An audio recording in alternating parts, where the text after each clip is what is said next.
Bom, pessoal, olha só, hoje a ideia é a gente falar um pouco aqui do uso de dados, mas a gente pensar um pouco nos aspectos de como construir essa jornada, né? Como pensar nessa jornada de uma forma um pouco mais estratégica, né?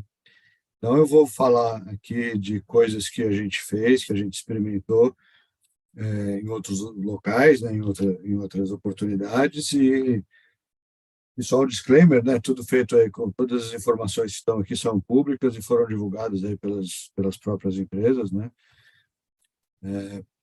Bom, então, como eu disse, hoje eu sou o head de inovação da Vexia, né? De desenvolvimento de negócio. E na área da saúde, eu atuei entre 2012 e 2020 como CIO da Horizon, né?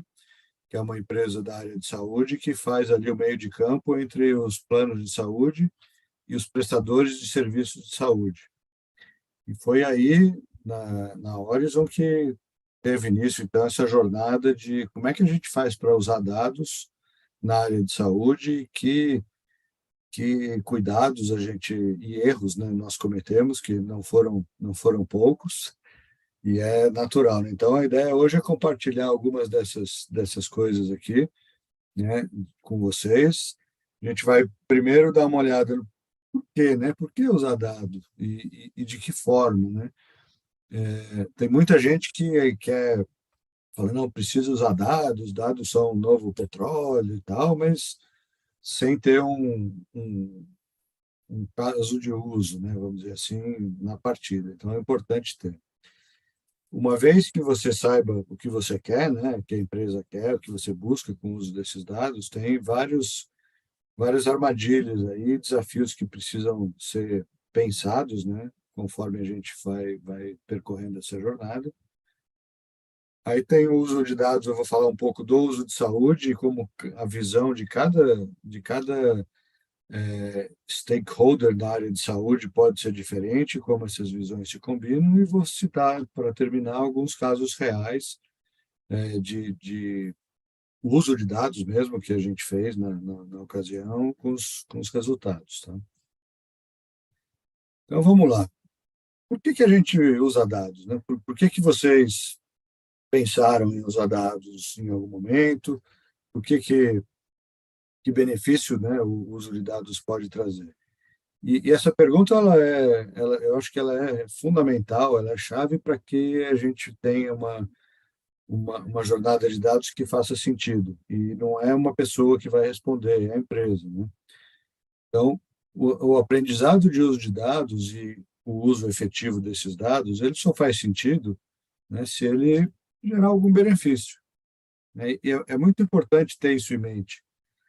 Não é só um benefício de não, estamos agora usando dados, somos uma empresa data-cêntrica, somos uma data-driven, né, orientada a dados, assim. Então, se a gente não pensar de fato em que benefícios ou que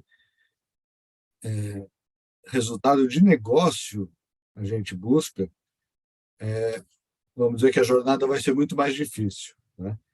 Porque ninguém, na verdade, fala, eu acordo um belo dia e falo, preciso de uma estratégia de dados, né?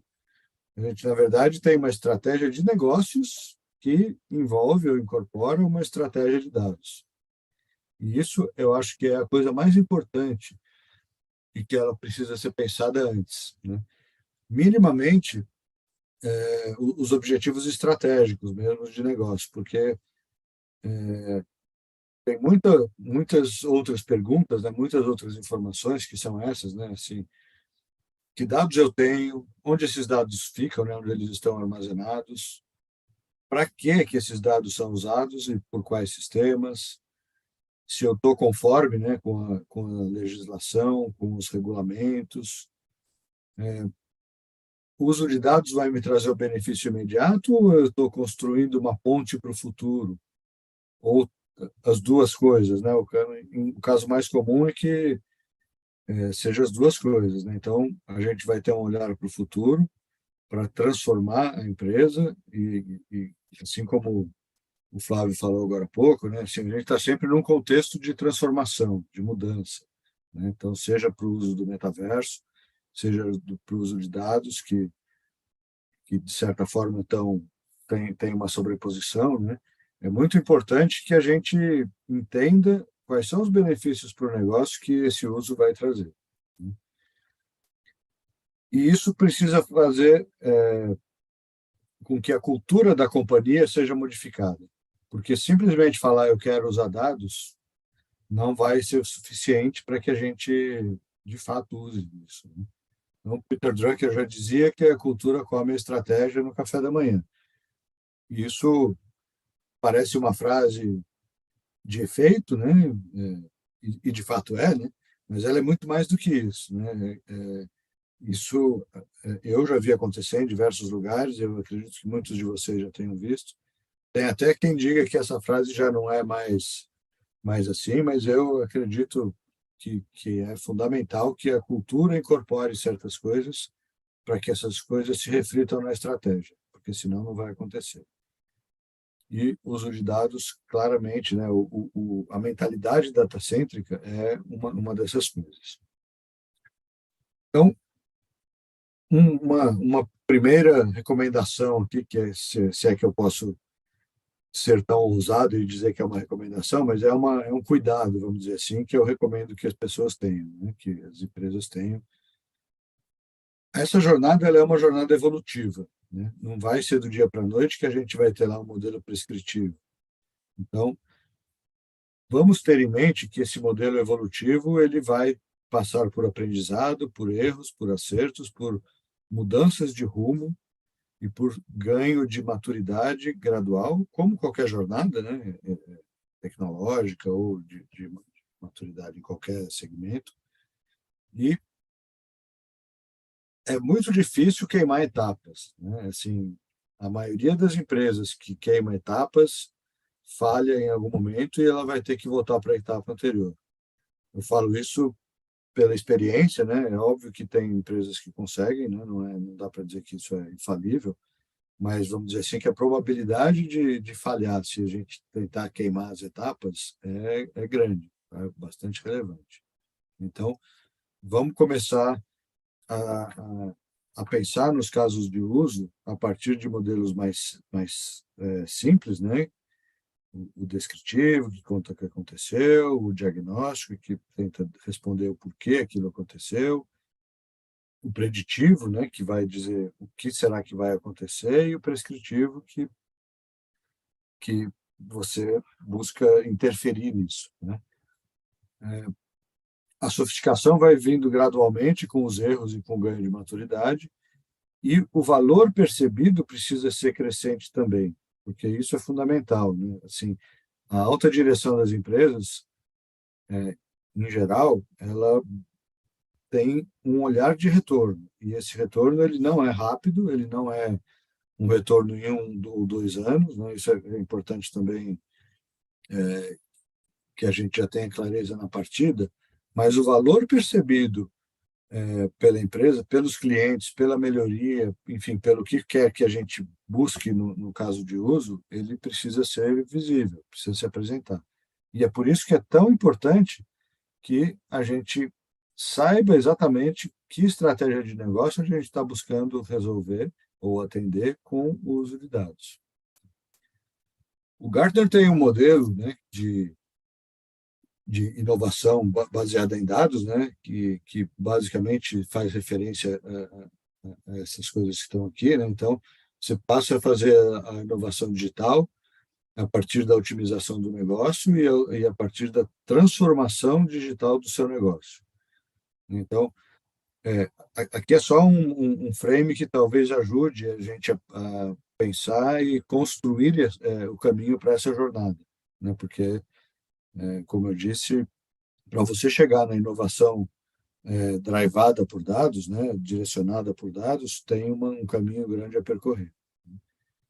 E essa semana que passou, eu até estava no evento do Gartner, né, e essa questão de machine learning, né, essa é uma das previsões do Gartner aqui, né, que o deep learning ele tem sucesso em poucos casos de uso, mas que falha na maior parte dos casos, né?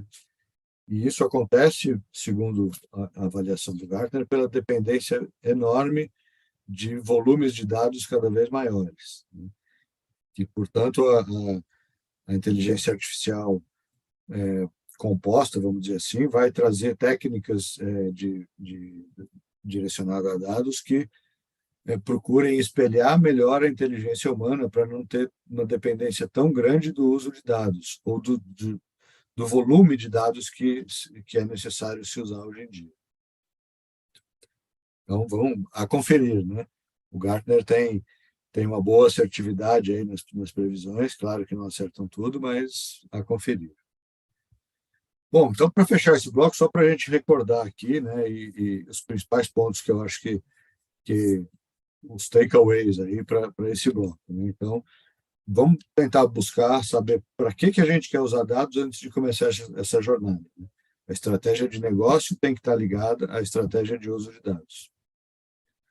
E essa jornada, esse caminho, ela não é um evento, né? Ela é um processo, ela vai acontecer ao longo do tempo e, como em qualquer jornada, o caminho muda. Então, a gente pode traçar um caminho que a gente, naquele momento, escolheu como melhor, mas a realidade se impõe, né?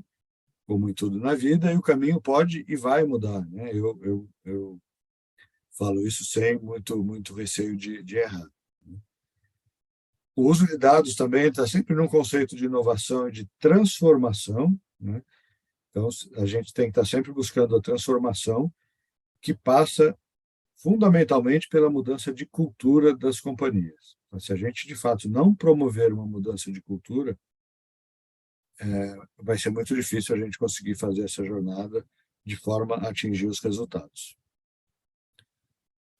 Bom, desafios e armadilhas, né? A hora que a gente começa a usar os dados de fato, né? A gente tenta construir um caso de uso e fala, bom, legal, já sei o que eu quero fazer, já sei que tipo de problema eu quero resolver, e agora eu vou começar a usar dados.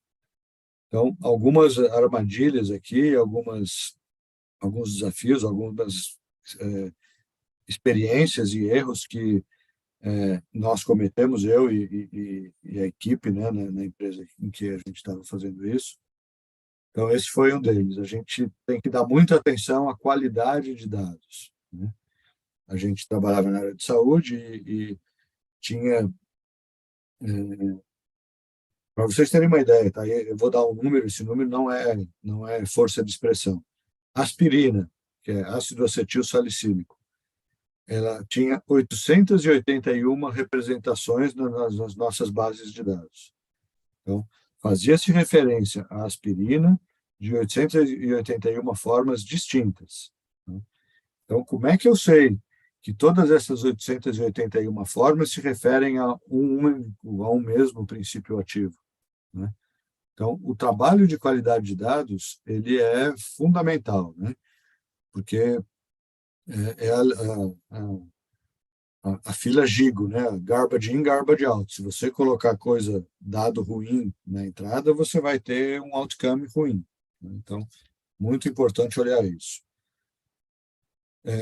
A higienização e o enriquecimento de dados também é fundamental. Então, é importante a gente complementar, eventualmente, e aqui estou dando o exemplo de princípio ativo, né, que a gente utilizava, a gente complementar com as apresentações disponíveis, né, ou seja, tem gotas, tem comprimido de tantos miligramas, tem comprimido de mais miligramas, tem aquele aspirina para quem tem coração, que é uma dose bem pequenininha, enfim. Então, ter mecanismos para enriquecer e higienizar os dados é um instrumento para que a qualidade de dados seja elevada, né? E é muito importante pensar nisso na partida. E tem uma outra coisa, né? Como isso se mexe no tempo, esse processo ele é permanente, porque estão sempre chegando novas apresentações ou novas formas de se representar uma mesma coisa, ou mesmo coisas novas. É importante pensar como é que eu vou preservar essa qualidade do dado, né? A gente chegou a medir, a gente parava o processo de enriquecimento de data quality e a gente via que a assertividade ia caindo gradualmente, né? A gente fez algumas simulações. Então, é importante já pensar e construir um processo que garanta que isso a gente vai estar enxugando o gelo sempre. Mas tem que enxugar o gelo, né? Porque senão ele vira uma poça d'água. Então, se a gente não mantiver a qualidade do dado num nível, num patamar que permita que a gente faça um bom uso desse dado, os nossos algoritmos vão começar a se deteriorar e ter resultados é, é, menos assertivos, vamos dizer assim, né? Inclusive, a gente, no trabalho de qualificação, a gente usou alguns instrumentos de inteligência artificial, alguns algoritmos, para tentar automatizar uma parte do processo de qualificação de dados. Então, qualidade de dados é uma das armadilhas principais aí. A gestão de dados, né? Eu acho que é um outro ponto que é importante pensar na partida para que a gente construa um roadmap de maturidade. Tá? A gente não vai partir de algum ponto desenvolvido aí, de 3 para cima. Mas tem que pensar em níveis de maturidade de gestão de dados. Então, quem é o dono do dado? Como é que eu vou tratar isso? Como é que eu garanto que eu tenho um MDM, né? Ou seja, um Master Data Management, que eu seja capaz de falar, ó, esse daqui é o meu registro de ouro, né? Meu Golden Record. Ele é o que vai ser usado para que todos os outros se amarrem nele, para que eu saiba que aquilo que ele representa é o que vai estar sendo representado por outros, né? Centralizar as fontes de dados, né? Ou fazer com que todas as áreas que usem esses dados consultem ou consumam dados de uma mesma fonte, que sejam fontes consistentes. É muito comum, né? Eu sei que na empresa de vocês muito provavelmente isso não acontece, mas você gera um relatório aqui, daí tem um outro que faz um Excel com em tese o mesmo relatório, mas que o resultado é um pouquinho diferente. Aí tem um que está usando uma outra ferramenta e que pega o dado com um D-1 ali, que daí sai um terceiro valor de resultado. Então, isso não é incomum, tá? Isso precisa ser endereçado também no momento que a gente começa a pensar. Dependendo do uso, também é muito importante a gente pensar na questão dos dados não estruturados, né? Porque dados estruturados, tudo bem, você tem um processo mais tratável, vamos dizer assim, mais sistemático, né? Agora, dados não estruturados, como imagens, eventualmente, dependendo do segmento, comentários ou textos, né, que façam referência a algum tipo de informação que é útil para construir essa gestão de dados, precisa ser pensado também. E, obviamente, que a gestão de dados ela faz com que a cultura passe a ser construída também, porque você leva essa conversa sobre maturidade de dados, sobre fonte única de dados para a empresa como um todo. Não é uma área específica que vai fazer com que a cultura se dissemine, né? Então, falar sobre essas coisas, tentar construir um jargão que seja comum, né, em que o RH entenda o que é um data quality, da mesma forma que a área financeira, da mesma forma que a área de TI, a área de marketing. Então, isso vai disseminando essa cultura e vai fazendo com que a cultura de dados passe a permear a empresa. Governança de dados, né? É uma outra armadilha e o ciclo de vida dos dados, né? Então, a gente definir quem é o responsável pelos dados, como esses dados vão se integrar com outros dados ou com outros sistemas, como eu entrego esses dados, eu vou fazer um data lake que tem isso, eu vou fazer um dataset, um conjunto de dados, tem muitas formas técnicas de fazer, né? Não é o nosso objetivo aqui falar das questões técnicas, mas pensar nisso é fundamental, né? E a questão de descartar os dados também, né? Às vezes a gente fica guardando, guardando, guardando, isso consome infraestrutura, isso consome, até por conta de LGPD, né? Você não precisa guardar informação além do tempo necessário. Enfim, é importante pensar nessas coisas na partida também. Porque se você começar a sentir essa dor e só então for pensar quando a dor chegar, pode ter certeza que o desafio vai ser muito maior. Outra coisa, a hora que o pessoal começa a usar e começa a ver os benefícios, né, aí todo mundo quer usar, porque, de fato, os benefícios são grandes, né? Então, os volumes podem sair facilmente de controle. Então, é muito importante pensar nesses volumes, na forma de armazenamento e na performance desses dados, né? Dependendo dos volumes de dados, você vai degradando uma query ou algum tipo de relatório, de dashboard, porque ele passa a ter um volume de dados brutal, né? A gente tinha tabelas na área de saúde, né, com dezenas de bilhões de linhas, né? Então, isso transacional, né? Depois, a hora que a gente sintetizava, isso diminuía. Quando jogava para o Data Lake, a gente já fazia desidentificação. Mas, se a gente não pensar na questão da performance e da escalabilidade, é muito provável que a gente tenha uma dor grande aí, porque os usuários vão querer usar cada vez mais. Importante pensar nisso. Desculpa. Outro ponto é a questão da privacidade, né? Então, quem utiliza dados pessoais, ou mais sério ainda, né, como é o caso da saúde, dados pessoais sensíveis, precisa pensar muito na questão de privacidade, né?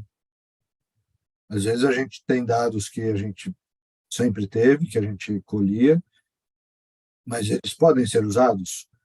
Existe um embasamento, né, naqueles casos que a Lei Geral de Proteção de Dados preconiza, para que a gente use esse dado sem necessidade de consentimento. Quais são os dados que vão requerer consentimento do titular? Quais são os mecanismos que a gente vai oferecer para que o titular de dados possa fazer o seu consentimento, possa consultar que dados as empresas têm sobre os titulares, como eventualmente ele possa fazer a portabilidade desses dados. Enfim, já tem um DPO, não tem, toda a gestão do direito ao esquecimento, né? E para as empresas que atuam em outros mercados, além do Brasil, que está regido pela LGPD, a Europa tem o GDPR, né? Os Estados Unidos tem o CCPA, então é importante também já pensar em outros mercados que vocês visem atuar para já pensar nisso na partida, tá? Então, é importante também ter isso. Bom, vou dar algumas dicas de leituras e de coisas aqui para a gente pensar em dados, né? Então, tem um documentário que está no Netflix que chama Coded Bias, que é muito interessante, que fala um pouco da questão dos vieses, né, que os dados podem trazer. Esse documentário ele conta a história de uma pessoa negra que descobre por algum motivo que o algoritmo tem dificuldade de reconhecê-lo, né? Então, ou de entender como ela se comportaria. E aí começa a explorar essas coisas, né? Então, é um documentário que vale muito a pena olhar e conhecer, porque ele discute essa questão dos viés de uma forma bastante interessante. Inclusive, tem esse livro que chama Weapons of Math Destruction, né? Cuja autora, que é Cathy O'Neil, ela é entrevistada no documentário Coded Bias, né? Então, vale a pena dar uma olhada e conhecer esses livros. O livro tem, inclusive, a versão em português, aí, que é esse de capa verde. E a hora que a gente fala na área de saúde, em particular, eu escrevi não é bem um artigo, mas é uma reflexão aí no LinkedIn, né? E que a gente fala da desmaterialização, a integração e a segurança, né? Então, a transformação digital em 2020, com a pandemia, eu me arrisquei a dizer que eu achava que a transformação digital seria exponencial por conta da pandemia, né? E o uso de dados é massivo aí nessa desmaterialização, integração e a questão da segurança também, inclusive de dados, que surge muito forte. Inclusive, a gente está vendo aí diversas empresas sendo invadidas, pedindo resgate e tal, né? Não é novidade. Então, para a gente fechar esse bloco aqui, né? Os takeaways principais, né? Então, qualidade de dados é fundamental. Não deixem de construir a governança de dados e a governança também de algoritmos, tá? É importante a gente, eventualmente, vai ter situações em que os algoritmos precisam ser retreinados, ou que você já tem informação para que tipo de atuação aquele algoritmo vai funcionar. Então, ter uma governança de algoritmos também é uma coisa muito importante. E pensar na gestão já dos dados na partida. Escalabilidade é fundamental, né? Até porque, como eu já falei, começa a usar e vão sempre querer mais. Atenção aos vieses, tá? Para quem for fazer uso mais sofisticado aí de dados, é super importante tentar tirar esses vieses. E vamos já pensar em segurança e privacidade na partida, na origem, né? Na hora que a gente estiver fazendo o desenho ou o projeto. Bom, e como que a gente usa os dados? Né? Com que olhar a gente vai usar dados? Né? Então, eu trouxe aqui um caso do mundo da saúde. Não é bem um caso aqui, né? Tem caso para frente, mas um olhar nesse mundo da saúde suplementar que mostra aqui para a gente os principais stakeholders, vamos dizer assim, né, da saúde. Tem os planos de saúde, né, tem o SUS, apesar da gente estar falando de saúde suplementar, eu já chego lá e conto por que o SUS está aí. Obviamente, tem os pacientes, né, que são os principais beneficiários aí, né, desse trabalho todo. As farmácias, os prestadores de serviço de saúde, ou seja, os médicos, os clínicos, os hospitais. Os agentes reguladores, né, no caso da saúde suplementar, é a ANS, a Agência Nacional de Saúde Suplementar, e os estipulantes, que são os RHs das empresas que contratam planos de saúde para os seus pacientes, seus funcionários. Né? Então, só para a gente ter um olhar aqui, existe um negócio chamado ressarcimento ao SUS, ou seja, que se alguém tem plano de saúde privado e vai atendido pelo SUS, o plano precisa ressarcir o SUS. Né? Então, onde a gente tem dados disso, que olhar, né? Para onde a gente tem que olhar se a gente quiser dados relativos a ressarcimento ao SUS? A gente tem que olhar para os planos de saúde, a gente tem que olhar no próprio SUS, a gente tem que olhar para os prestadores, ou seja, os laboratórios, os hospitais, os médicos, e a gente tem que olhar para os pacientes.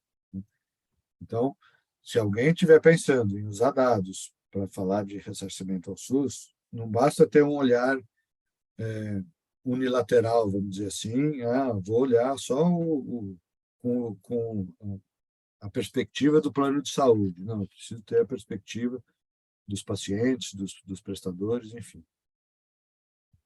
Quando a gente fala de jornada do paciente, né? Obviamente o paciente tem que ser olhado, os prestadores têm que ser olhados, né? Porque na hora que a gente fala de jornada é o paciente sendo atendido por um médico, fazendo algum exame no laboratório, indo ao hospital, mas também tomando remédio, né? Ou seja, indo às farmácias, também se relacionando com o plano de saúde, que paga por isso, né? Também com o estipulante, que é o empregador desse paciente e que vai, eventualmente, ter um aumento de sinistralidade, né? Ou seja, dos seus custos do plano de saúde, conforme o paciente tem uma jornada ruim, vamos dizer assim, com coisas agudas, né? Um infarto, enfim, coisas mais sérias. Então, ó, esse caso aqui, né, um, dois, três, cinco perspectivas aqui, no mínimo. Né? Estou aqui é uma simplificação, mas é só para ilustrar. Né? Rede de cobertura, por exemplo, né? E aí tem, assim, precisa olhar o paciente, precisa olhar os prestadores, precisa olhar o plano de saúde, precisa olhar o próprio estipulante para saber qual é a cobertura que aquela empresa tem que dar geograficamente, né? Onde que ela precisa estar e os seus funcionários estão. A questão das prescrições, né, seja de exame, seja de medicamento. Então, eu preciso olhar tanto o paciente, preciso saber o plano de saúde que vai pagar por aquilo, preciso saber dos prestadores que vão cobrar por aquilo, e eventualmente vai pedir um monte de exame. E há 2 semanas eu fiz um exame que, em tese, tá válido, tá atual, mas o médico, eventualmente, por não saber disso, pode pedir um outro exame, né? Então, é importante sempre esse olhar multiperspectiva aqui, né? Questão do prontuário, enfim, estou dando exemplos de saúde aqui, porque a gente daqui a pouco vai olhar casos da saúde suplementar, então, eu acho que o contexto de saúde aqui é importante a gente citar aqui alguns olhares desse aqui, né? Então, prontuário eletrônico, né? Precisa ter interoperabilidade, né? Por que que o médico A, a hora que eu vou lá fazer uma consulta, ele não poderia puxar um prontuário eletrônico, que é de controle, vamos dizer assim, do paciente e saber tudo que ele teve de vida pregressa, de situações médicas que aquele médico precisa. Então, você vai, às vezes, num pneumologista, mas ele olha o histórico do cardiologista, do ortopedista, do otorrino, que pode ter gerado uma inflamação, que deixou alguma sequela, enfim, dá para ter essa integração do cuidado na saúde é tremendamente importante. A Anvisa, por exemplo, o que que ela vai botar no rol de procedimentos obrigatórios, né? Então, precisa ter um olhar também de plano de saúde, do paciente, dos prestadores, se tem ou se não tem aqueles exames disponíveis, e assim vai. Então, o objetivo aqui desse slide é mostrar a importância da gente ter um olhar multiperspectiva, né? Quando a gente for pensar no uso de dados, tenha sempre o cuidado de olhar nas diversas perspectivas que você pode ter, tá? E o que esses dados representam, tá? Para cada perspectiva, né? Então, o valor dos dados para o negócio, ele depende muito do que você tem dos dados e das perspectivas que você olha para os dados, tá? Então, sintetizando esse bloco aqui, são esses takeaways aqui. E agora, vamos olhar aqui alguns casos reais, né? Ou seja, o que a gente já fez de fato com isso, né? Então, tem um primeiro caso aqui, que foi feito pela Origin, né, que é a empresa da qual eu era o CIO na ocasião em que a gente fez, que a gente tinha um contexto que é, será que existe uma geração artificial de pedido de exame em algum lugar, né? Então, a gente usou um, um social network analysis, né, um sociograma, que é uma análise de rede social, que tentava mostrar, através de um grafo, eventuais conexões entre prestadores e médicos, né? Então, a gente sabia, ó, esse pedido foi prescrito pelo médico tal e o exame ou o procedimento, seja ele qual for, vai ser executado, né, por um outro, por um prestador, um laboratório, um exame, né? E aí, como resultado, a gente identificou uma relação de parentesco entre o médico e sócios de um determinado laboratório, né? Então, esse era uma geração artificial mesmo de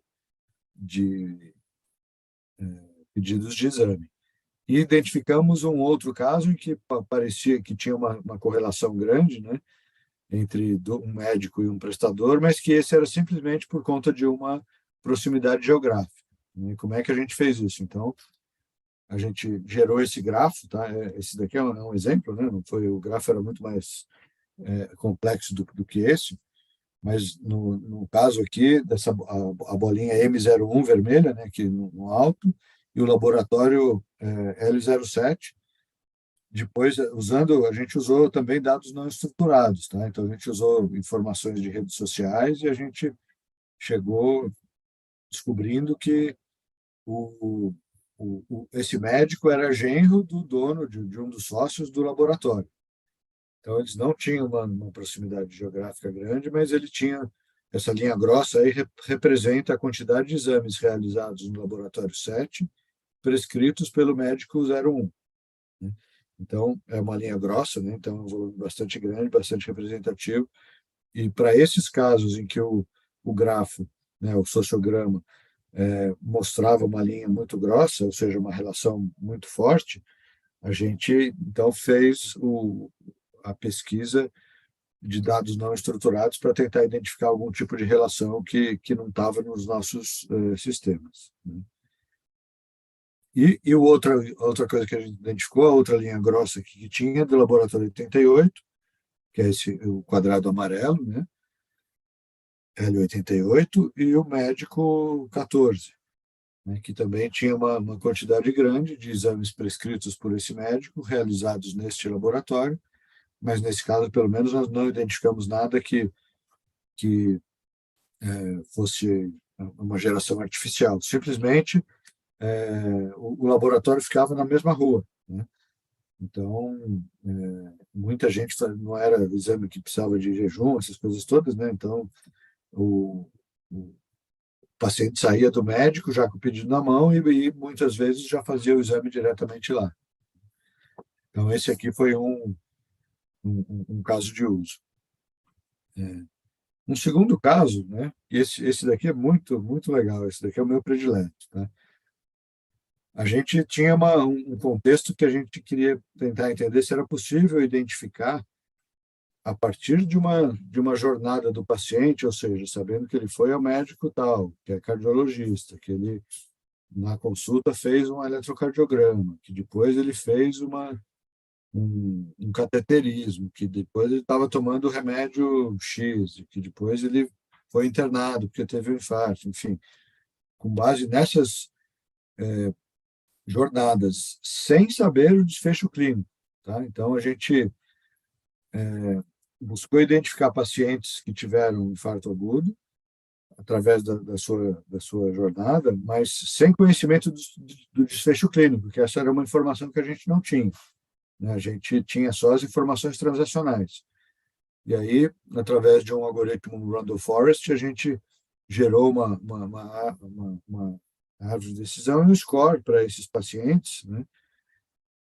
E os scores acima de 83, a gente teve uma acurácia de 99%, né? Então, a gente... Opa, acho que voltei aqui. Então, aqui, o que a gente buscou, né? Desfecho clínico associado a esses tipos de procedimento, né? Angioplastia com ou sem colocação de stent, ponte de safena, que é a revascularização do miocárdio, tratamento com remédios trombolíticos, os CIDs, né? Ou seja, os códigos internacionais de doença que estão relacionados ao infarto agudo do miocárdio. E a gente fez esse algoritmo supervisionado, né? Treinou o algoritmo com alguns dados de algumas centenas de milhares de casos, né, que a gente identificou. Fizemos alguns refinamentos e, no fim, tivemos um resultado com a massa de validação, né, ou seja, com uma outra massa que não foi a massa usada para treinar, né, o algoritmo, desculpa, falei 83 e 81. Os scores acima de 81, a gente teve uma acurácia superior a 99%. Né? E aí, qual era a atuação? A gente comunicava às operadoras de saúde, né, que eram os nossos clientes, para que o médico ou da operadora, a operadora e o contratante, né, o estipulante, decidiam o que fazer. Em geral, a decisão era de acionar o médico da empresa para que entrasse em contato com o paciente, né? E, para não dizer que casa de ferreiro espeto de pau, na empresa, na Horizon, né, que é a empresa em que eu estava quando fizemos isso, nós pedimos o consentimento dos funcionários para que a gente aplicasse dentro da própria empresa. A gente tinha uma base aproximada de 1.000 funcionários e identificamos 3 casos que o médico acionou e depois a gente nem sabe quem são as pessoas e nem qual foi o desfecho, né? Porque, enfim, está na privacidade das pessoas, mas certamente tivemos vidas salvas aí, né? E um terceiro caso, que é aqui o apoio de análise de contas médicas, né, para quem é da área de saúde. O que é uma conta médica, né? Quando tem uma internação, algum procedimento complexo, vem uma pilha de papel de 1,5 m de altura, até, dependendo da complexidade, em que tudo que foi gasto naquele processo é reportado. Então, ó, cada vez que a enfermeira coloca um par de luvas e te dá um remédio, mede a pressão, faz alguma coisa, aquele par de luva precisa ser cobrado. Aquele medicamento vai ser cobrado. Aquele levou para fisioterapia, vai ter que ser cobrado, né? Então, pilhas e pilhas de contas médicas em papel, né?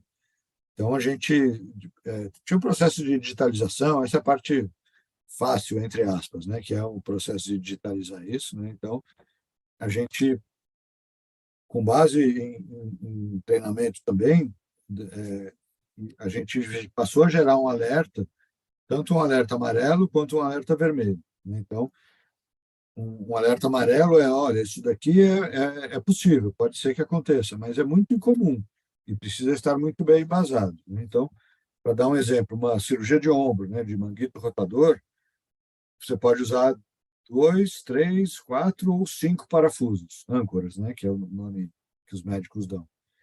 O mais comum é usar 2, mas tem casos em que sim, você pode usar, desculpa, 3 ou 4, 5 não cabe.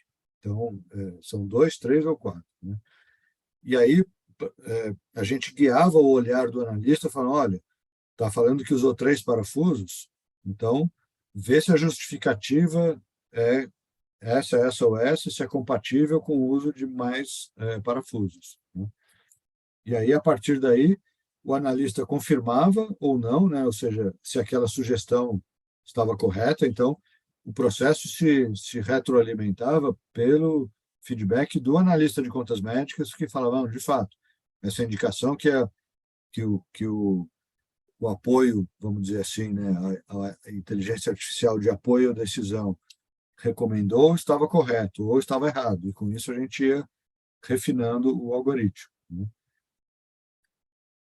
E também novos casos que eram descobertos ou que não tinham sido sugeridos, o pessoal que fazia essas análises, ele, ao fim desse procedimento, ele cadastrava essa nova situação, que depois passava por uma curadoria, vamos dizer assim, né, de outros profissionais.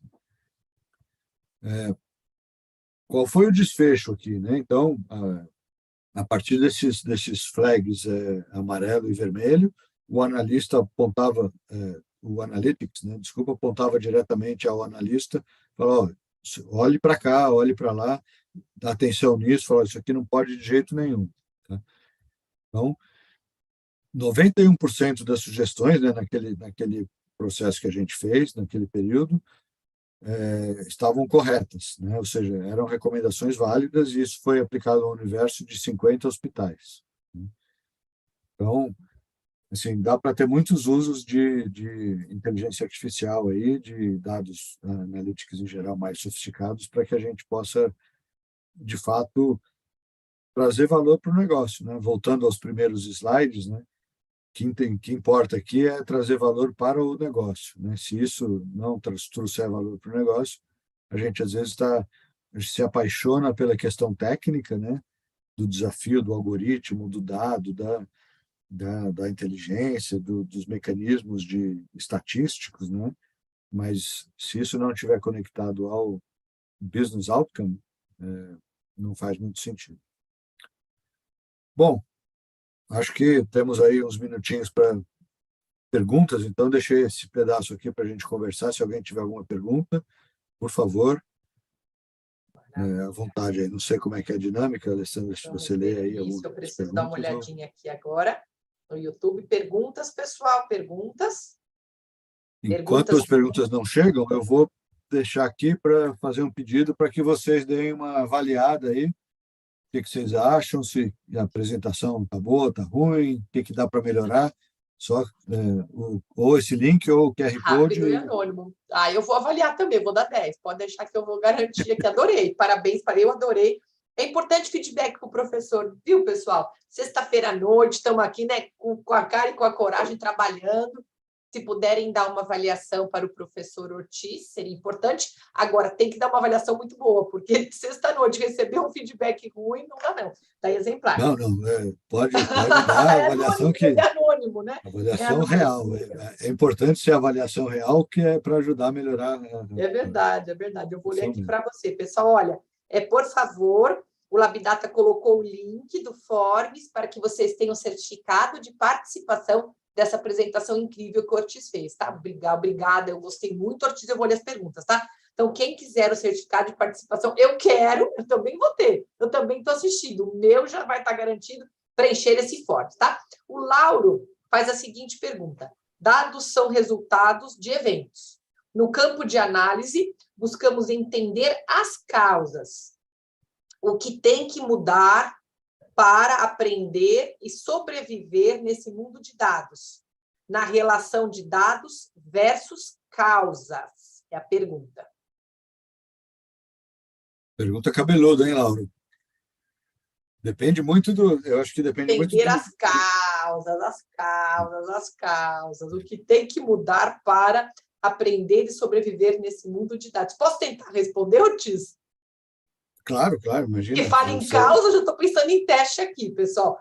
Nós aqui da estatística gostamos de dados e fatos. Não tem achômetro, dados e fatos. Então, como é que a gente trabalha com especialista? Então, senta um super especialista como o Ortiz, por exemplo, e ele que me manda essa pergunta. Alessandra, eu quero verificar as causas, testa para mim a causa. Eu notei isso, faz sentido? Tem uma relação de causalidade?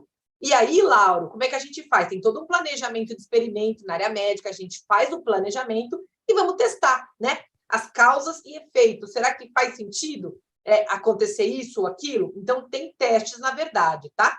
Então, o que tem que mudar para aprender e sobreviver nesse mundo? Na verdade, na minha opinião, não tem que mudar nada, mas é importante que você estude muito ciência de dados, tá certo? Para que você saiba o teste certo para fazer no problema certo. Seria a minha recomendação, Ortiz. Agora eu vou passar para você a bola.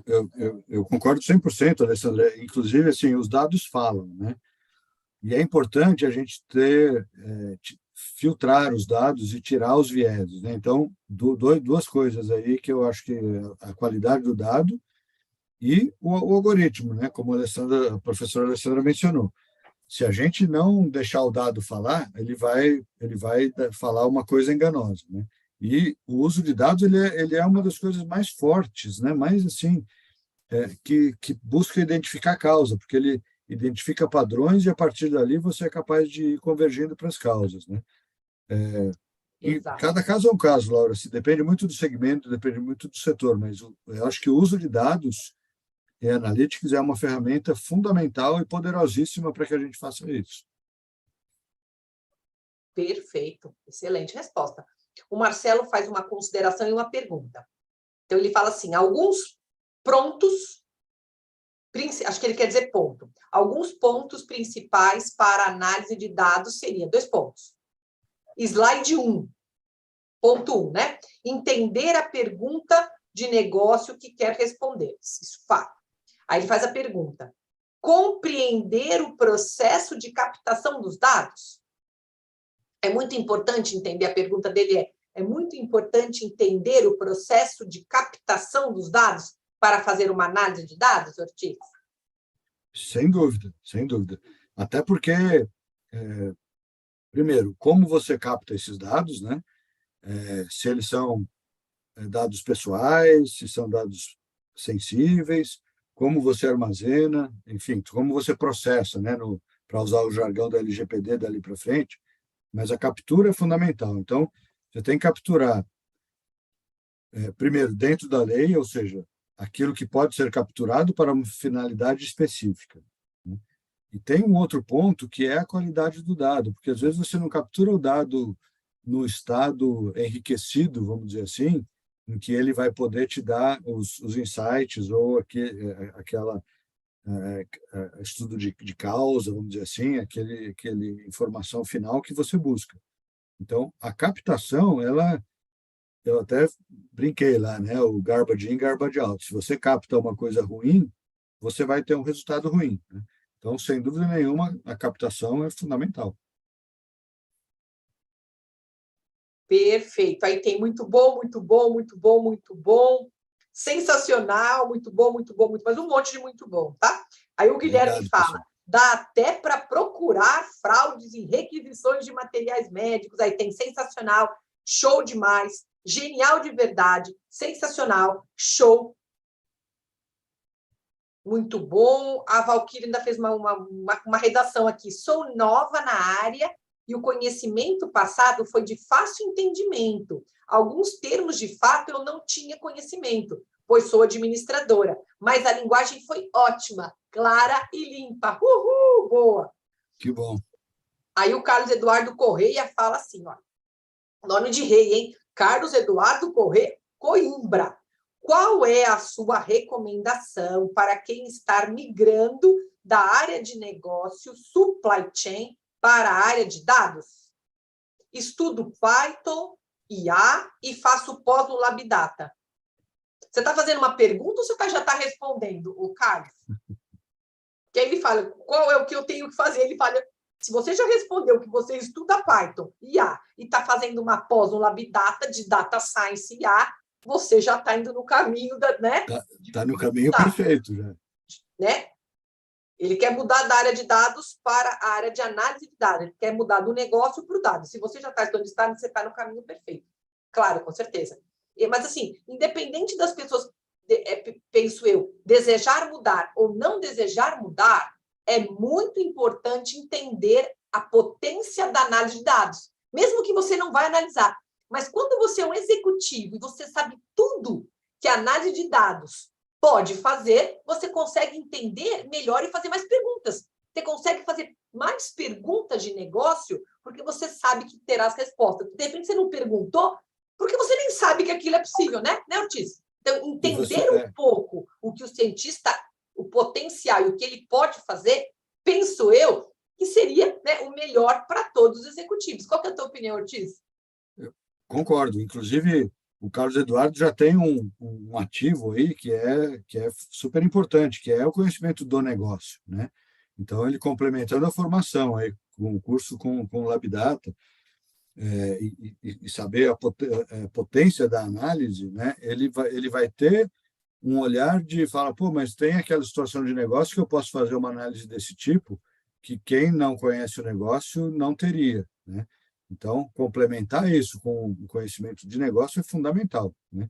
Inclusive, Exato. Uhum. inclusive até em níveis executivos, né? Hoje em dia tem papel de CDO, né? O Data Officer, e tem até mesmo em conselhos de administração, perfis, obviamente, perfil estratégico de negócio, mas com conhecimento técnico que seja capaz de fazer as perguntas certas para os executivos da companhia. Então, eu acho que esse é um caminho, assim, assim como o Obama falou que todo mundo devia estudar programação no ensino fundamental, eu acho que todo mundo, talvez no ensino fundamental seja um pouco cedo, né? Mas na segunda parte, no ensino médio, já estudar dados, já devia ser uma coisa para fazer parte do currículo, na minha opinião. É verdade. Eu tenho uma pergunta do Gerson maravilhosa, que ele me ajuda a finalizar a live do Ortiz, iniciada do professor Amauri. Professor Amauri, boa noite! Uhul! Olha lá, o nosso monstro sagrado, Luiz Ortiz. Boa noite, professora. Boa noite, professor. Quero lhe apresentar o Ortiz, um super executivo data-driven, olha lá. E esse é o professor Amauri. Ele é um dos principais. Ele conhece engenharia, arquitetura e ciência de dados, tá? Ele é o top 5. Não tem 5 em São Paulo melhores que ele. Ele é o top, top, top. E aí, a pergunta dele já faz o link do Ortiz e já cai na live do Amauri. Portanto, não vão embora, não vai embora. Pede um iFood, esquenta uma comida, faz um macarrão, mas não vão embora. Vamos ficar aqui comigo até as 10 aqui com a Amauri. E aí vem a pergunta aqui, ó, que vai fazer o link aqui. O Gerson levantou a bola aqui. Como fomentar o uso de dados em entidades sem cultura de captura de dados, Ortiz? Então, deixa o Ortiz primeiro, Mauri, espera um pouco. O Mauri já ia mandar bala. Os data citizens, né, pessoal, isso é um conceito em que as pessoas sejam capazes de usar os dados, mas se os dados não forem capturados, né, você não tem matéria-prima, né? Então, dependendo do tipo de negócio, vai ter que ter talvez uma centralização para ter uma estrutura mínima de captura de dados e de estruturação, vamos dizer assim, que daí acho que o professor Amauri vai desenvolver muito mais à frente, mas sem isso fica difícil você conseguir dar os passos seguintes, né? Mas eu entendo isso como uma parte do alicerce para que se crie uma cultura de dados, uma cultura na empresa de olhar de dados. Exato. Perfeito. E aí, não percam a live do professor Amaury, que às 10 horas ele acaba de matar esta pergunta, tá? Ele é um top. Gente, ele é arquiteto, engenheiro e cientista, você está entendendo? Ele chuta a bola lá no back e faz o gol na frente, tá? Última pergunta para a gente finalizar a live do professor Ortiz, do Marco Garcia. Hoje, qual é o maior desafio para a governança de dados na área médica? Olha, eu acho que interoperabilidade é um grande desafio, porque cada entidade, às vezes, né, tem nomenclaturas e codificações diferentes. A Agência Nacional de Saúde Suplementar, a ANS, tem uma terminologia que se chama TUS, né, que é a terminologia unificada da saúde suplementar. Enquanto a gente não tiver uma linguagem comum, né, que seja entendida e compreendida por todos da mesma forma, eu acho que a gente vai ter problemas, né, vai ter desafios, vamos dizer assim. E essa questão, ela não vai se resolver em curto prazo, né? Mas eu acho que a questão de usar MDM, o Master Data Management e coisas assim, ajudam muito, porque mesmo que seja no universo da sua empresa, elas permitem que, quando eu falo alguma coisa dentro da empresa, o meu par entende a mesma coisa, o outro entende a mesma coisa e todos entendam a mesma coisa. De novo, isso não vai acontecer da noite para o dia, tá? Isso é uma jornada também.